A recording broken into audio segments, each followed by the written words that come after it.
In today's video, I'm going to teach you how to create a WooCommerce login page.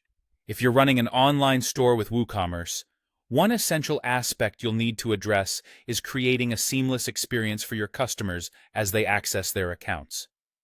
A dedicated login page not only helps in maintaining a professional look for your site, but also ensures that customers have an easy and secure way to manage their purchases and personal information. First, let's dive into the process of creating these pages. We'll start by heading over to your WordPress dashboard. Here, you should see a menu on the left-hand side. Glide your mouse over to WooCommerce, and when you hover over it, you'll notice a few sub-menu options. We're going to focus on Status for now, so go ahead and click on that.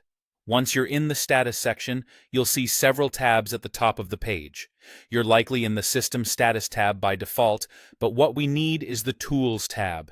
Simply click on Tools, and you'll be presented with a range of options that can help manage and troubleshoot your WooCommerce store. Scroll down until you find the tool named Create Default WooCommerce Pages.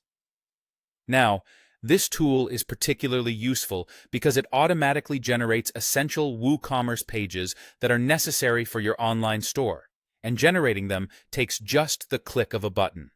So, find that option and click on Create Default WooCommerce Pages.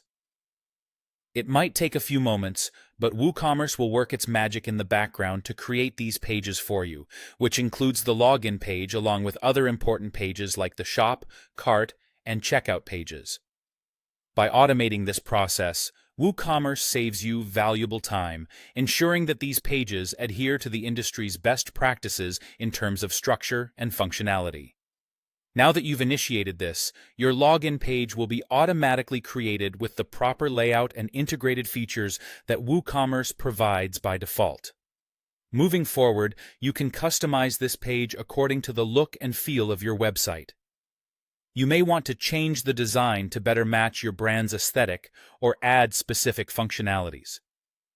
Many WordPress themes allow you to tweak the appearance of your pages, and you might also explore various plugins or custom CSS for additional customization options. And there you have it. You've effortlessly created a WooCommerce login page to enhance your online store's functionality and user experience. By following these quick and simple steps, you're well on your way to providing your customers with a secure and easy-to-navigate account access point. Keep exploring the customization options to really make it your own, and you'll see how a well-designed customer login experience can contribute positively to your store's success. Thank you for watching, and until next time, happy WooCommerce store managing.